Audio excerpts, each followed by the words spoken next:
Selamat siang teman-teman. Perkenalkan aku Rayhan Abdullah Priyadi. Aku minta maaf karena baru kembali lagi di praktik auditing di TM keempat. Ini kita punya materi audit siklus penjualan, piutang usaha, dan penagihan. Jadi kalau misalnya di Arens di jilid 2 yang bahasa Indonesia, itu kita bisa temuin di bab 16. Bab 16 ini ada terkhusus untuk piutang usaha, menyelesaikan pengujian dalam siklus penjualan dan penagihan dari piutang usaha. Bab 16 itu terkhusus ke piutang usahanya. Kalau bab 15 itu keseluruhannya untuk penjualan dan penagihan, siklus penjualan dan penagihan. Nah, kalau di penjelasan selanjutnya ini, karena kita fokusnya ke piutang usaha, maka saya sarankan untuk membuka bab 16 di Arens yang langsung ke metodologi untuk merancang pengujian atas rincian saldo. Jadi, Arens ini punya pendapat, kalau misalnya sebenarnya auditor tuh punya tahapan-tahapan yang harus dipenuhi untuk melakukan metodologi, tahapan-tahapan yang disebut metodologi untuk merancang pengujian atas rincian saldo untuk menguji piutang usaha. Nah, pengujian piutang usaha itu tuh, pengujian atas rincian saldo piutang usaha itu harus mampu memuaskan auditor, harus mampu mencapai bukti yang cukup dan tepat atas tujuan-tujuan audit berikut, alias seluruh tujuan audit untuk rincian saldo, atau namanya account receivable balance related audit objective. Yaitu apa aja? Yang pertama detail tie-in. Detail tie-in itu apa? Ketika piutang usaha yang ada di EJIT, bentar.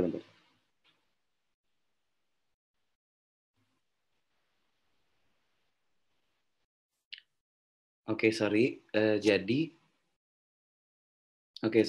tadi itu ada 9 balance related terkait dengan audit objektif atau tujuan audit berkaitan dengan saldo. Yang pertama detail tie-in, di mana piutang usaha yang tercantum pada EJIT receivable, EJIT trial balance receivable, atau kayak neraca saldo dari piutang usaha, itu tuh jumlahnya sama dengan file induk, dan jumlahnya juga sama ketika ditotalkan sama dengan buku besar umum.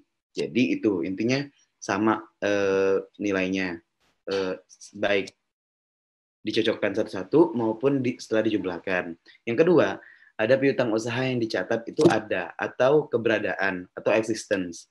Yang ketiga, piutang usaha yang ada telah dicantumkan. Jadi kelengkapan semua piutang usaha itu dan masukin ke dalam trial balance. Terus piutang usaha sudah akurat, nilainya itu tepat, nilainya itu akurat perhitungannya. Piutang usaha telah diklasifikasikan dengan benar. Suatu piutang usaha itu tuh benar-benar piutang usaha yang masuk dalam aset lancar, bukan wesel bayar, bukan piutang usaha tapi saldonya kredit, terus bukan apa misalnya dan sebagainya deh. Pokoknya bukan piutang usaha tapi dikategorikan sebagai piutang usaha ataupun sebaliknya. Terus ada pisah batas piutang usaha sudah benar. Jadi piutang usaha yang bisa diakuin adalah piutang usaha yang tercatat sebelum dan pada saat tanggal neraca saja. Hak piutang usaha yang didapatkan setelah tanggal neraca tidak bisa diakui pada tahun tersebut. Terus ada piutang usaha dinyatakan pada nilai realisasi. Jadi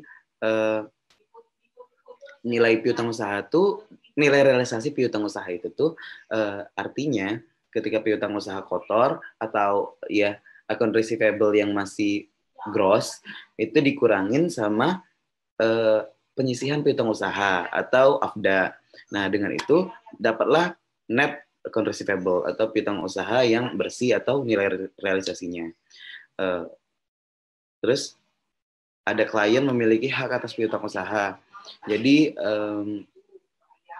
perusahaan yang kita audit ini, manajemen ini tuh sebenarnya benar-benar memiliki hak atas piutang usahanya. Kok bisa piutang usahanya diakuin, dicatat, ada buktinya, tapi ternyata dia itu bukan haknya. Misalnya ternyata ada bukti yang kurang bahwa menyatakan bahwa piutang usaha yang kita punya itu sudah kita gadaikan sebagai jaminan di ketika kita ketika kita mengajukan piutang lain, atau ketika kita menjual, melakukan factoring atas piutang usaha yang kita punya, atau ya kan kita jual ke Mastercard atau kemana, atau kita banyaklah macamnya yang bisa menghilangkan hak kita atas piutang usaha tersebut. Intinya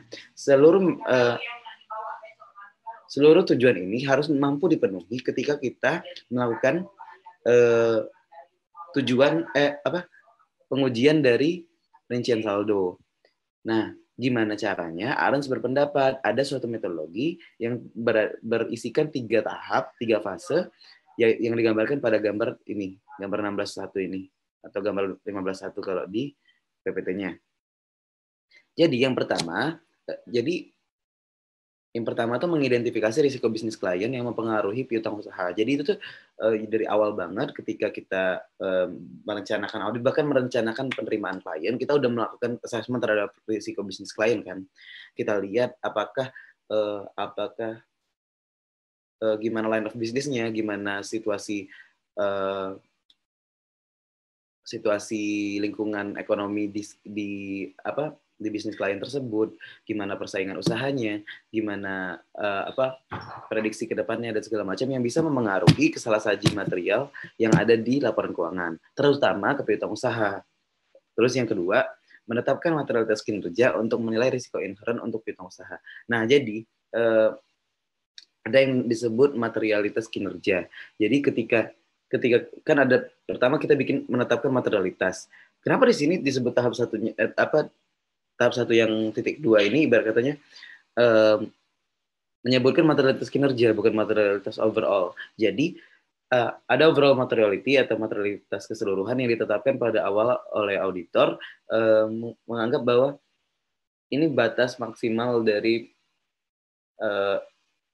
ini batas minimal dari suatu dianggap material gitu di laporan keuangan. Jika ada salah saja sebesar itu, maka sebut salah saja yang material. Nah, namun untuk beberapa akun dari neraca seperti yang material juga, yang kemungkinan memiliki salah satu material, namun nilainya berbeda dengan materialitas yang telah diatur secara keseluruhan.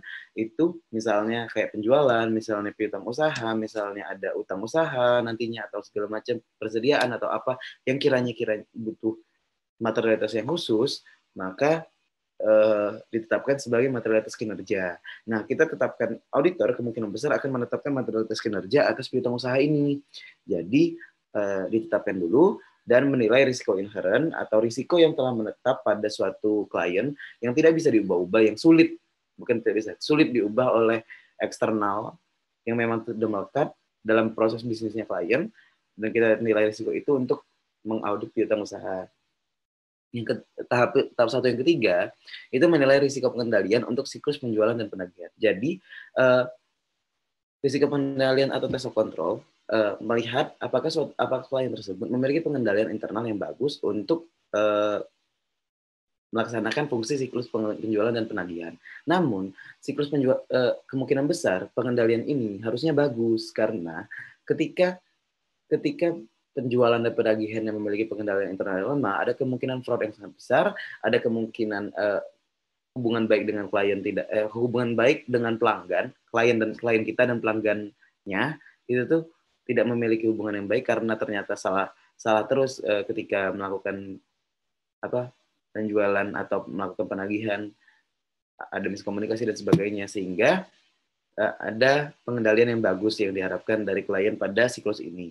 Tapi kalau ternyata nggak ada, berarti kan kita harus melakukan uji yang lebih ekstensif, yang lebih mendalam. Nah,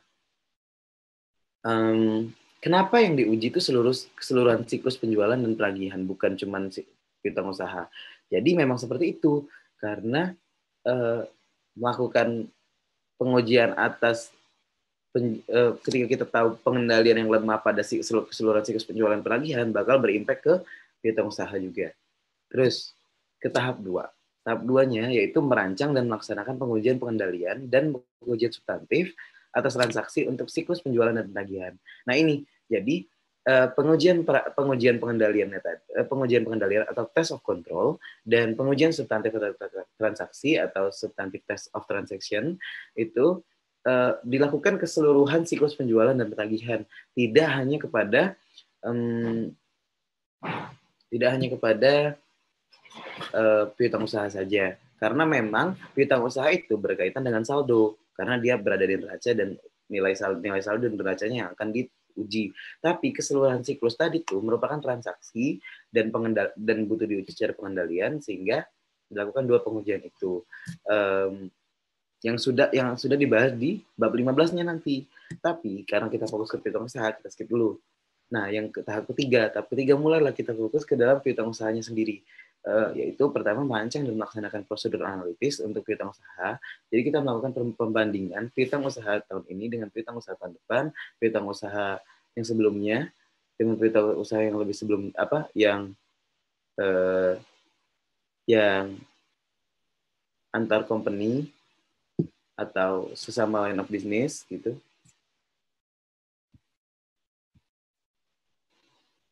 Oke.